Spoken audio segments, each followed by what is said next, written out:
കൂട്ടുകാരെ എല്ലാവർക്കും നമസ്കാരം കേട്ടോ. നമുക്ക് ഉത്രാളിക്കാവ് പൂരത്തിന് പോയാലോ? ഉത്രാളിക്കാവ് പൂരം കാണണമെന്ന് കുറേ നാളുകളായിട്ടുള്ള എൻ്റെ ഒരു ആഗ്രഹമാണ്. ഇന്ന് കാലത്ത് വീടിൻ്റെ അടുത്തുള്ളൊരു ചേട്ടൻ വന്ന് ചോദിച്ചു, പൂരത്തിന് പോരണോന്ന്. ഞാൻ പറഞ്ഞു ഉച്ചതിരിഞ്ഞ് പറ്റുമെങ്കിൽ അങ്ങോട്ട് എത്താമെന്ന് പറഞ്ഞു. കുറേ നാളുകളായിട്ട് ഞാനിങ്ങനെ പോകാൻ വേണ്ടി കാത്തിരുന്ന പൂരം ഒരു ചേട്ടൻ വന്ന് വിളിച്ചപ്പോൾ പെട്ടെന്ന് എടുത്ത തീരുമാനമാണ് അങ്ങോട്ട് പോവാന്നുള്ളത്. അങ്ങനെ വടക്കാഞ്ചേരി എത്തിയപ്പോൾ കാണുന്ന രംഗം എന്താണെന്ന് വെച്ച് കഴിഞ്ഞാൽ, കറക്റ്റ് ടൈമിലാണ് അവിടെ എത്തിയത്. വടക്കാഞ്ചേരി ദേശത്തിൻ്റെ പൂരം എഴുന്നള്ളിച്ച് നമ്മുടെ പൂരപ്പറമ്പിലേക്ക് പോവാണ്. അപ്പം ഞാനും കൂടി കണ്ട് ആനകളുടെ ഒപ്പം നടന്നു. ഈ ആനകളുടെ ഒപ്പം പോവാന്ന് പറയുന്നത് തന്നെ ഒരു ഭയങ്കര സംഭവമാണ് കേട്ടോ. എനിക്ക് എൻ്റെ ജീവിതത്തിലെ ഏറ്റവും ഇഷ്ടമുള്ള ഒരു സംഭവമാണ് ആനകളുടെ ഒപ്പം നടക്കുക എന്നുള്ളത്. അത് ഏത് പൂരത്തിനായാലും ഈ ആനകളുടെ പരിസരത്ത് ഞാനുണ്ടാവും. അതാണ് എൻ്റെ ഏറ്റവും ഇഷ്ടപ്പെട്ട ഒരു സംഭവം. അങ്ങനെ ഞാനും ആനകളൊപ്പം ഇങ്ങനെ പൂരപ്പറമ്പിലേക്ക് നടക്കുകയാണ്. ഈ വടക്കാഞ്ചേരി ഉത്രാളിക്കാവ് പൂരത്തിന് ചെല്ലുമ്പോൾ ഞാൻ ഒരിക്കലും പ്രതീക്ഷിച്ചില്ല ഇത് ഇത്രയും വലിയൊരു പൂരാന്നുള്ളത്. എൻ്റെയൊക്കെ വിചാരം ചെറിയ പൂരാന്നുള്ളതാണ്. ഇവിടെ കണ്ടില്ലേ, ഇത് ആനകൾക്ക് നടക്കാൻ വേണ്ടിയിട്ട് വഴി ഒരുക്കി കൊടുക്കുന്നതാണ്. അതായത് ചൂട് കുറയ്ക്കാൻ വേണ്ടിയിട്ട് വെള്ളം ഒഴിച്ച് റോഡ് തണുപ്പിക്കുകയാണ്. അങ്ങനെ നമ്മൾ ഏകദേശം പൂരനഗരി അടുത്തിട്ടുണ്ട്. വടക്കാഞ്ചേരി ഉത്രാളിക്കാവ് അമ്പലത്തിൻ്റെ അടുത്താണ് ഇപ്പോൾ നമ്മൾ എത്തിയിരിക്കുന്നത്. ഇപ്പോൾ ഈ കാണുന്നതാണ് നമ്മുടെ പൂരനഗരി എന്ന് പറയുന്നത്. രണ്ട് പന്തൽ കണ്ടില്ലേ, രണ്ട് ദേശക്കാരെ പന്തലാണ് അവിടെ കാണുന്നത്. ഇപ്പോൾ ഈ വടക്കാഞ്ചേരി ദേശത്തിൻ്റെ ആനകൾ നമ്മളുടെ മുമ്പിലുള്ള ചെറിയൊരു പന്തലുണ്ട്. ആ പന്തലിൽ അണിനിരക്കാൻ പോകുന്ന കാഴ്ചയാണ് കാണുന്നത്. ഈ അണിനിരന്ന് കഴിഞ്ഞാൽ ഒരു ചെറിയൊരു മേളമുണ്ട്. ആ മേളം നമുക്കൊന്ന് നല്ല രീതിയിൽ ആസ്വദിക്കാം.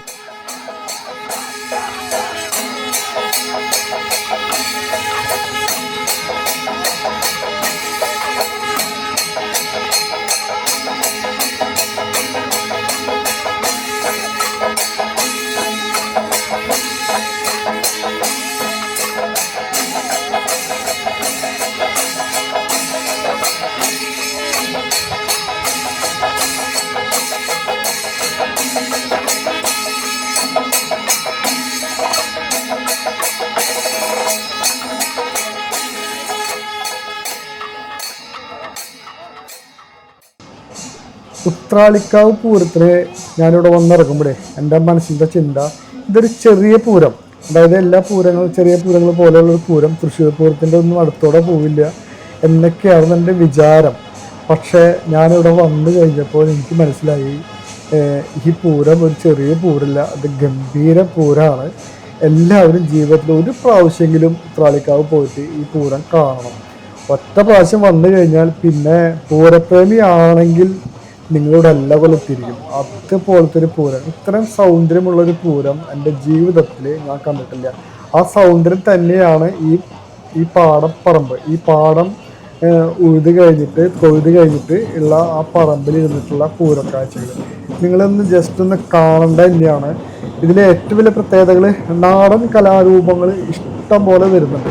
പലതരത്തിലുള്ള നാടൻ കലാരൂപങ്ങൾ ഇതേപോലെ ഈ അമ്പലത്തിലേക്ക് ഓരോ ദേശക്കാർ കൊണ്ടുവരുന്നുണ്ട്. അത് ഒന്നാമത്തെ കാഴ്ച. പിന്നെയുള്ള കാഴ്ച എന്ന് പറയുന്നത് 3 ദേശക്കാരുടെ ഉത്സവം. അത് നമുക്ക് വഴിയെ കാണാം. അത് ഗംഭീര ഉത്സവമാണ്. ഓരോ ദേശക്കാരും വാദിച്ച് ഉത്സവം നടത്തുന്നത് നമുക്കിവിടെ കാണാൻ പറ്റും. ഇത് അമ്പലത്തിൻ്റെ സൈഡ് ഭാഗമാണ് കേട്ടോ. എനിക്ക് സൈഡ് ഭാഗത്ത് മാത്രമേ ഷൂട്ട് ചെയ്യാൻ പറ്റുള്ളൂ, ഉള്ളിൽ കയറിയൊന്നും ഷൂട്ട് ചെയ്യാൻ പറ്റില്ല. അപ്പോൾ ഈ മരത്തിൻ്റെ പേര് എനിക്കറിയില്ല. ഞാൻ എൻ്റെ വീടിൻ്റെ അടുത്തൊക്കെ ഈ മരം കണ്ടിട്ടുണ്ട്. ഈ മരം നല്ല രസകരമായിട്ട് അമ്പലത്തിൻ്റെ ഉള്ളിൽ നിന്ന് വിരിഞ്ഞ് ഇങ്ങനെ നിൽക്കുന്ന കാഴ്ച അതിമനോഹരമാണ് കേട്ടോ. പോയി കാണേണ്ട ഒരു കാഴ്ചയാണത്. ഉത്രാളിക്കാവ് പൂരത്തിന് 3 ദേശക്കാരാണ് ഉള്ളത്. നമ്മൾ ആദ്യം കണ്ടില്ലേ, അത് വടക്കാഞ്ചേരിയാണ്. പിന്നുള്ളത് കുമരനെല്ലൂരാണ്. പിന്നെ ഏങ്കക്കാട്. ഈ രണ്ടാമത് പറഞ്ഞ കുമരനെല്ലൂരിൻ്റെ പൂരമാണ് ഈ കാണുന്നത് കേട്ടോ. ഇത് അമ്പലത്തിൻ്റെ വലതുഭാഗത്ത് കുറച്ച് നീങ്ങി നല്ല തണലൊക്കെ ഉള്ളൊരു ഭാഗത്ത് എല്ലാവർക്കും ആസ്വദിച്ച് ഇരുന്ന് കാണാൻ പറ്റുന്ന ഒരു പൂരം. നല്ല രസമുണ്ട്. ഞാൻ കുറച്ച് നേരം മേളൊക്കെ കണ്ട് അവിടെ ഇരുന്നു.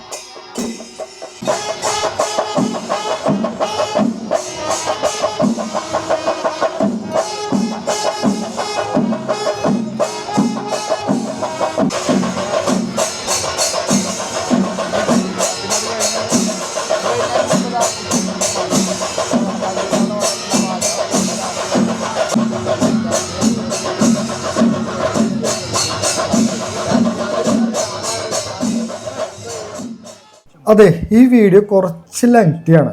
നമുക്കിത് കുറച്ച് സൗന്ദര്യത്തോടെ കിട്ടണമെങ്കിൽ ഇതേപോലെ വിഷ്വൽസ് എടുത്ത് തന്നെ ഈ വീഡിയോ പിടിക്കണം.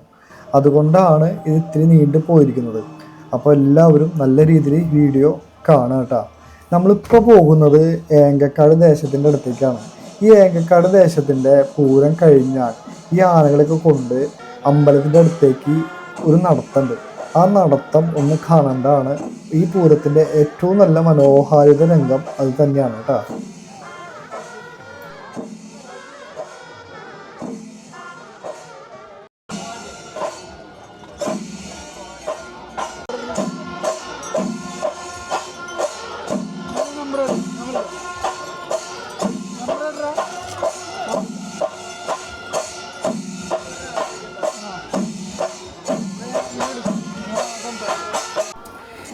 ഇതാണ് ഞാൻ പറഞ്ഞ ആനകളെ കൊണ്ടുള്ള നടത്തം. ഒന്ന് ആസ്വദിച്ച് നോക്കട്ടാ. ഇത് എൻ്റെ ജീവിതത്തിൽ ഭയങ്കര എക്സ്പീരിയൻസ് ആയിരുന്നു. സത്യം പറഞ്ഞാൽ ചെറിയ പേടിയൊക്കെ ഉണ്ട്. ഇന്നത്തെ കാലത്ത് ആന ഇടയിലും പിടിക്കലൊക്കെ ആയിട്ട് ഭയങ്കര പേടിയുണ്ട്. എന്നിരുന്നാലും ഞാൻ ധൈര്യം സംഭരിച്ച് ഈ ആനകളുടെ ഇടയിൽക്കൂടെ ഞാനും കുറച്ചിട്ട് നടന്നു. നല്ല രസകരമായൊരു കാഴ്ചയാണ്. നിങ്ങളത് ആസ്വദിക്കണം. ആസ്വദിച്ച് തീരും. അത് അങ്ങനത്തെ ഒരു സംഭവമാണ്. കണ്ടു നോക്ക്. ഈ ആനനെ അവൻ ഒന്ന് അടിച്ചുട്ടാ, നല്ല പിട കൊടുത്തു. അത് ചെയ്യാൻ പാടില്ലാത്ത അർണനെ നോക്കിയാൽ നല്ല വേദന എടുത്തു. അത് ഇങ്ങനെ കണ്ടില്ല, അത് സ്റ്റോപ്പായി. എന്തോ ചെറിയൊരു കുറുമ്പ് കാട്ടി, പക്ഷെ ഇത്രയും സ്പീഡിൽ അതിനെ അടിക്കണ്ടായിരുന്നു.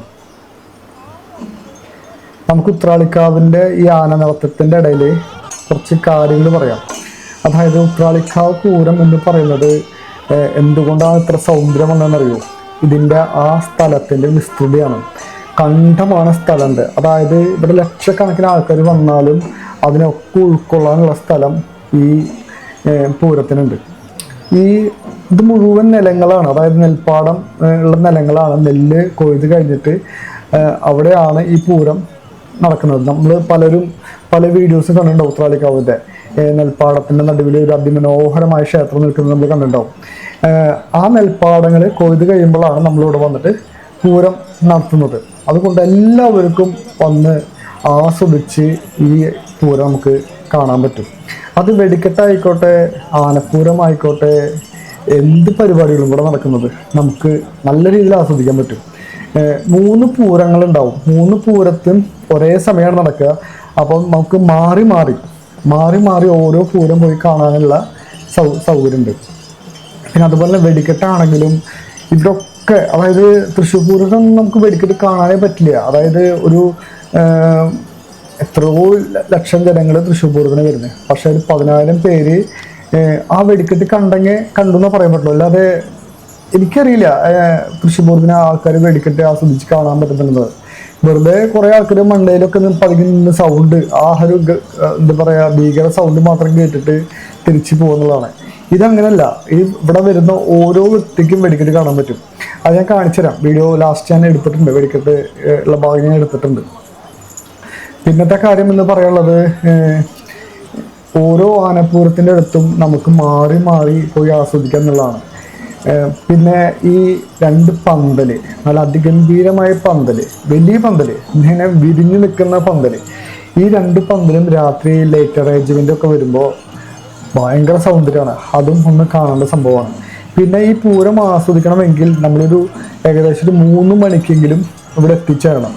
3 മണി തൊട്ട് ഒരു 11 മണി വരെയെങ്കിലും ഇവിടെ സ്പെൻഡ് ചെയ്യണം. അപ്പോഴാണ് പൂരത്തിൻ്റെ ആ യഥാർത്ഥ ഭംഗി നമുക്ക്, അല്ലെങ്കിൽ ആ ആസ്വാദനം നമുക്ക് യഥാർത്ഥത്തിൽ ആസ്വദിക്കാൻ പറ്റുള്ളൂ. പൂരങ്ങൾ കണ്ടു, അത് കഴിഞ്ഞിട്ട് വെടിക്കെട്ടുണ്ട്. ആ വെടിക്കെട്ട് നമുക്ക് കാണണം. ആ വെടിക്കെട്ടാണെങ്കിൽ എല്ലാവർക്കും കാണാൻ പറ്റും. ഇപ്പോൾ പേടിയുള്ളവർക്ക് ഇതിൻ്റെ സൈഡിലൊരു റെയിൽവേ ക്രോസ് ആണ്. ആ റെയിൽവേ പാളം കഴിഞ്ഞിട്ട് അതിൻ്റെ ബാക്കിലേക്ക് കിടന്നാലും അവിടെ ഈ പാടം നെഗറ്റീവുള്ള സ്ഥലങ്ങളാണ്. പാടം നെഗറ്റീവ് അല്ല, കൊയ്ത് കഴിഞ്ഞിട്ടുള്ള സ്ഥലങ്ങളാണ്. അവിടെ നിന്നിട്ട് നമുക്ക് വെടിക്കെട്ട് മുഴുവൻ കാണാം. ഒരു തടസ്സമില്ലാണ്ട് മുകളിൽ പോയി പൊട്ടുന്നത് മുഴുവൻ കാണാം. അടിയിലത്തെ ആ എന്താ പറയുക, കുതിച്ചൂരിൽ മാത്രം കാണാൻ പറ്റില്ല എന്നുള്ളൂ. ബാക്കി എല്ലാ ഭാഗവും അവിടെ ഇരുന്നാലും നമുക്ക് കാണാൻ പറ്റും. അതും ഒരു പ്രത്യേകത തന്നെയാണ് കേട്ടോ ഇവിടുത്തെ.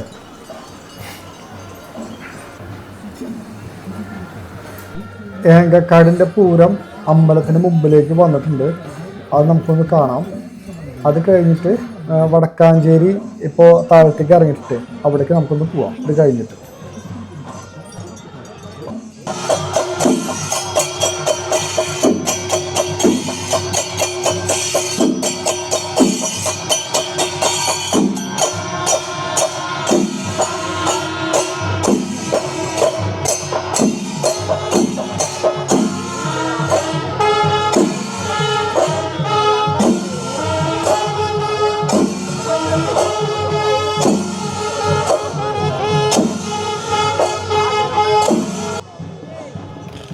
ഈ നാട്ടിലെ ജനങ്ങളുണ്ടല്ലോ, അവർ നല്ല മനുഷ്യരാണ്.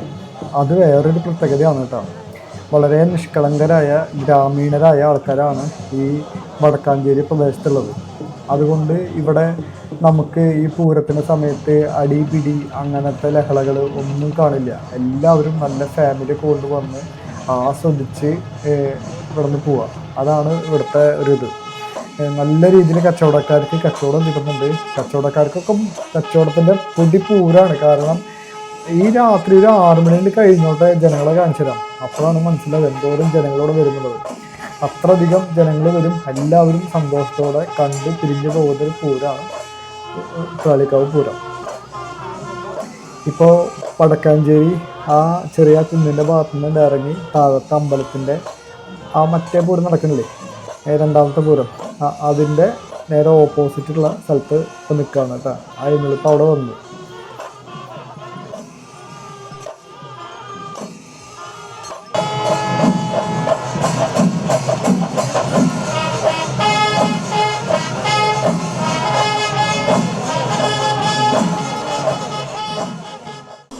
ഉത്രാലിക്കാവ് വരുന്ന ഓരോ ജനങ്ങളും ശ്രദ്ധിക്കേണ്ട ഒരു കാര്യമുണ്ട്. അമ്പലത്തിൻ്റെ ബാക്ക് ഭാഗം റെയിൽവേ പാളമാണ്. അവിടെ പോയി കളിക്കാൻ നിൽക്കരുത്. പൂരം കണ്ട് കുറച്ച് കഴിയുമ്പോൾ വെടിക്കെട്ട് വരും. അപ്പോൾ അവിടെയൊക്കെ കയറി നിൽക്കുമ്പോൾ ശ്രദ്ധിക്കണം. അത് എല്ലാവരും മനസ്സിൽ ആലോചിക്കുക. ഒരു പ്രാവശ്യം വലിയൊരു അപകടം നടന്നിട്ടുള്ളതാണ്.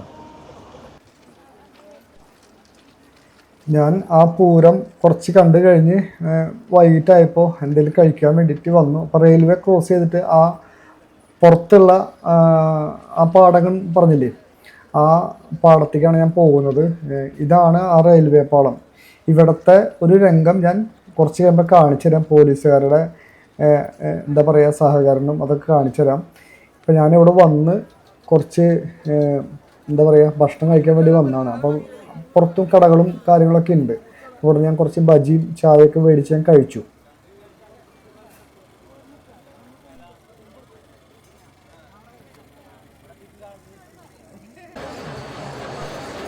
തിരിച്ചു വന്നു കഴിഞ്ഞപ്പോൾ കൂട്ടിയെഴുന്നള്ളിപ്പായി. ഈ 3 ദേശക്കാരും ഒരുമിച്ചിട്ടുള്ള കൂട്ടിയെഴുന്നള്ളിപ്പാണ് ഇപ്പോൾ നമ്മൾ കണ്ടുകൊണ്ടിരിക്കുന്നത്. ഞാൻ കുറച്ച് നേരം ആ പാടത്തിരുന്നു. കാരണം ഭയങ്കര ക്ഷീണമായി. അപ്പോൾ ഞാൻ കുറച്ച് നേരം ഇരുന്ന് കഴിഞ്ഞ് വന്നപ്പോൾ എഴുന്നള്ളിപ്പായി. അത് ഞാൻ ജസ്റ്റ് ഒന്ന് ഷൂട്ട് ചെയ്തു. കഴിയാറായി ഞാൻ വന്നപ്പോൾ. നമ്മുടെ തിടമ്പേറ്റ ആനകൾ അമ്പലത്തിൻ്റെ ഉള്ളിലേക്ക് നടക്കുന്ന വരുന്ന രംഗം നമ്മൾ കാണുന്നത് കേട്ടോ. ഇതും കാണേണ്ട ഒരു കാഴ്ചയാണ്. ഇപ്പം നിങ്ങൾക്ക് ജനങ്ങളെ കാണാം. എന്തോരം ജനങ്ങളോടൊപ്പം എത്തിപ്പെട്ടുന്നുള്ളത് ചിന്തിച്ചാൽ മതി. രാത്രി ആയതുകൂടി ജനങ്ങളുടെ എന്താ പറയുക, അത്രയും ജനങ്ങൾ പൂരനഗരിയിൽ എത്തിച്ചേർന്നിട്ടുണ്ട്.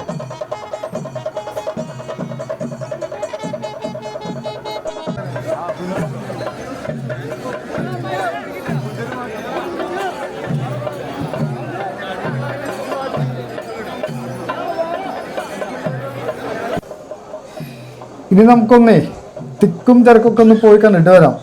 എത്രത്തോളം ജനങ്ങൾ പൂരത്തിന് വന്നിട്ടുണ്ട് എന്നറിയണ്ടേ. ഇത് നമ്മളുടെ റെയിൽവേയുടെ ആ സൈഡ് ഭാഗമാണ്. ഇത്തിരി കുന്ന് പോലെ ഞാൻ നേരത്തെ പറഞ്ഞില്ലേ, ആ ഉയർന്ന പ്രദേശമാണിത്. ഇവിടെ നിന്ന് നോക്കിക്കഴിഞ്ഞാൽ എന്തോരം ജനങ്ങൾ ഇവിടെ വന്നിട്ടുണ്ടെന്ന് കാണാൻ പറ്റും. ഇപ്പോൾ എന്താ പറയുക, രാത്രി തുടങ്ങിയിട്ടുള്ളൂ. ഒരു 7-7:30 സമയമായിട്ടുള്ളൂ. ജനങ്ങൾ വെടിക്കെട്ട് കാണാനാണ്. ഇതിൻ്റെ ഇരട്ടി ജനങ്ങൾ ഇവിടേക്ക് എത്തും. ഇപ്പം തന്നെ ഏകദേശം നമ്മുടെ പൂരപ്പറമ്പും പിന്നെ ഈ റെയിൽവേയുടെ പാളത്തിൻ്റെ സൈഡ് ഭാഗം, അത് സ്ലോപ്പായിട്ടുള്ള ഭാഗമാണ്. ഇവിടെയൊക്കെ ജനങ്ങൾ നിരന്നിരുന്ന് തുടങ്ങിയിട്ടുണ്ട്. ഇവിടെ പോലീസുകാർ ഭയങ്കര സ്ട്രിക്റ്റാണ്. പോലീസുകാർ നല്ല രീതിയിൽ ജനങ്ങളെ നിയന്ത്രിക്കുന്നുണ്ട്. അല്ലെങ്കിൽ എല്ലാവരും പാളത്തിലേക്ക് കയറി അപകടങ്ങൾ ഉണ്ടാവാനൊക്കെ സാധ്യത കൂടുതലാണ് കേട്ടോ. ജനങ്ങൾ ഇഷ്ടം പോലെയാണ്, നമുക്ക് ചിന്തിക്കാൻ പറ്റുന്നതിലും കൂടുതലാണ് ജനങ്ങൾ. അതിൻ്റെ വിഷലാണ് ഇപ്പോൾ നിങ്ങൾ കണ്ടുകൊണ്ടിരിക്കുന്നത് കേട്ടോ. ഇനിയും ഇവിടെ നിറയും. ഇപ്പോൾ ഒരു 7:30 ആയിട്ടുള്ള ഒരു 10 മണിക്ക് ആകുമ്പോഴേക്കും സൂചി കുത്താൻ ഇല്ലാത്ത അത്രയ്ക്ക് ജനങ്ങൾ ഇവിടെ വന്ന് നിറയും. ഇപ്പം തന്നെ ക്രിക്കറ്റ് സ്റ്റേഡിയം പോലെ ആയിട്ടുണ്ട് ജനങ്ങൾ. ഇവിടെയൊക്കെ ഇഷ്ടംപോലെ ആൾക്കാർ നിരന്ന് ഇരുന്ന് കഴിഞ്ഞു. പോലീസുകാർക്ക് പിടിപ്പത് പണിയുണ്ട്. അവർ അത്രയും നല്ല രീതിയിലാണ് ജനങ്ങളെ കൈകാര്യം ചെയ്യുന്നത് കേട്ടോ. ഞാൻ ആ വിഷ്വൽസ് ഒന്ന് കാണിച്ചു തരാം. ഞാൻ ഇവിടുത്തെ പോലീസുകാരടുത്ത് വന്ന് ചോദിച്ചു, നിങ്ങൾ ചെയ്യുന്ന വർക്ക് ഭയങ്കര വർക്കാണ്, അതുകൊണ്ട് എനിക്കിതൊന്ന് ഷൂട്ട് ചെയ്യണം, നിങ്ങൾ സമ്മതിക്കുമെന്ന് ചോദിച്ചു. എനിക്ക് പേടിയുണ്ട്, കാരണം നേരത്തെ തന്നെ ഇവിടെ നിന്ന് ഇറക്കി വിട്ടതാണ് ഈ ഭാഗത്തു നിന്ന്. അപ്പോൾ ഇദ്ദേഹം പറഞ്ഞതിൻ്റെ അടുത്ത് നടുഭാഗത്ത് പോയി നിന്നിട്ട് അത് ഷൂട്ട് ചെയ്തോളാൻ പറഞ്ഞു. അപ്പം നിങ്ങൾക്ക് കാണിച്ചു തരാം ഈ പോലീസ് എങ്ങനെയാണ് ഇവിടെ സേവനം ചെയ്യുന്നതെന്ന് ജസ്റ്റ് ഒന്ന് കാണിച്ചു തരാം. എത്ര റിസ്ക് എടുത്തിട്ടാണ് അവർ ചെയ്യുന്നതെന്ന് നമുക്കൊന്ന് കാണാം.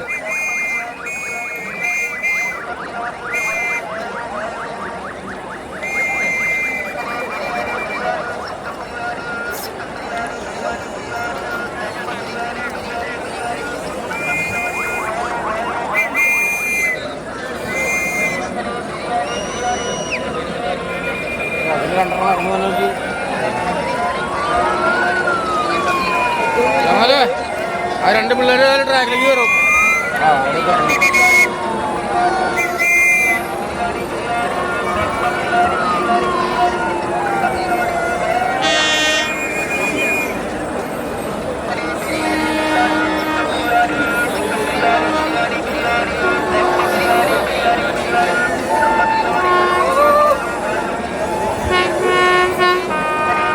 ഇതിലും വണ്ടി ഇല്ലല്ലോ.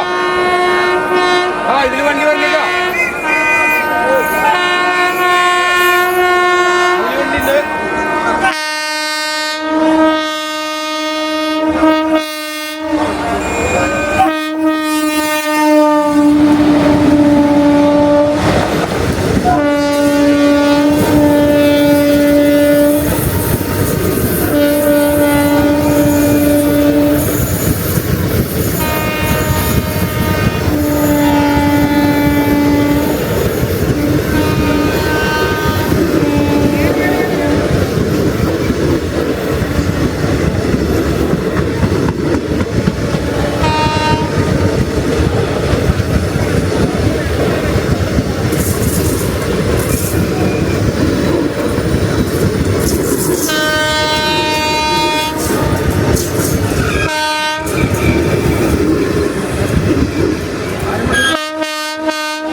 നമ്മുടെ തിരുവമ്പാടി ചന്ദ്രശേഖരനാണ് കേട്ടോ. ആദ്യത്തെ എഴുന്നള്ളിപ്പ് കഴിഞ്ഞിട്ട് അതിനെ കൊണ്ടുവന്ന് കുളിപ്പിക്കുകയാണ്. നല്ല ചൂടല്ലേ, അപ്പോൾ ശരീരമൊക്കെ ഒന്ന് നടക്കട്ടെ എന്ന് വിചാരിച്ചിട്ട് അതിനെ വെള്ളം തെളിച്ച് നന്നായിട്ട് കുളിപ്പിക്കുകയാണ്.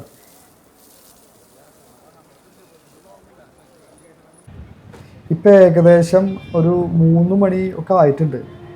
രണ്ടാമത്തെ വെടിക്കെട്ടിനുള്ള തയ്യാറെടുപ്പുകൾ അവിടെ നടന്നുകൊണ്ടിരിക്കുന്നുണ്ട്. ഇത് കുറ്റികൾ കൊണ്ട് വെക്കുന്നതാണ്. നിരത്തി വെക്കാനുള്ള കുറ്റികൾ അവരെവിടെ നിന്നും എടുത്ത് കൊണ്ടുവന്ന് ഒരു സ്ഥലത്ത് കൂട്ടി വെക്കുകയാണ്.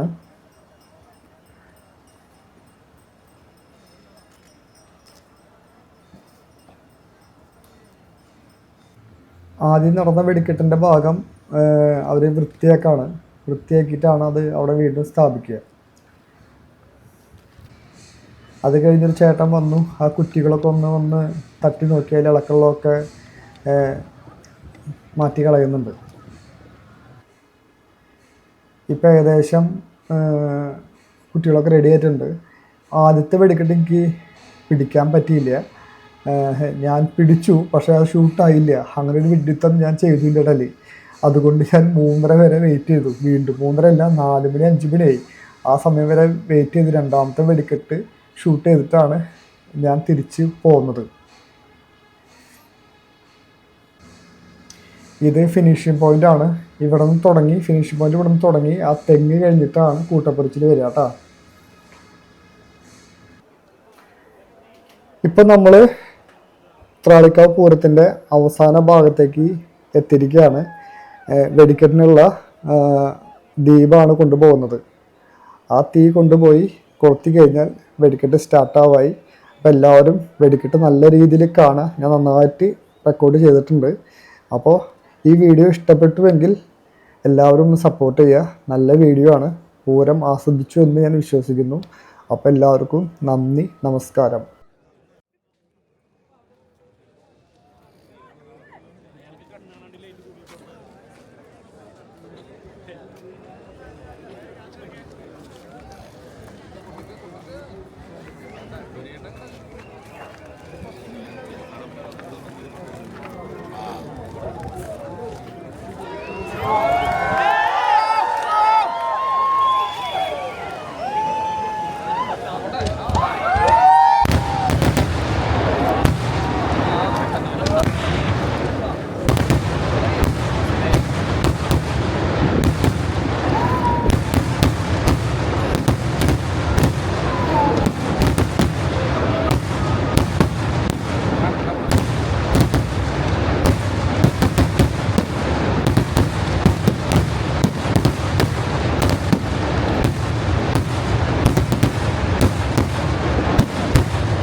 അങ്ങനെ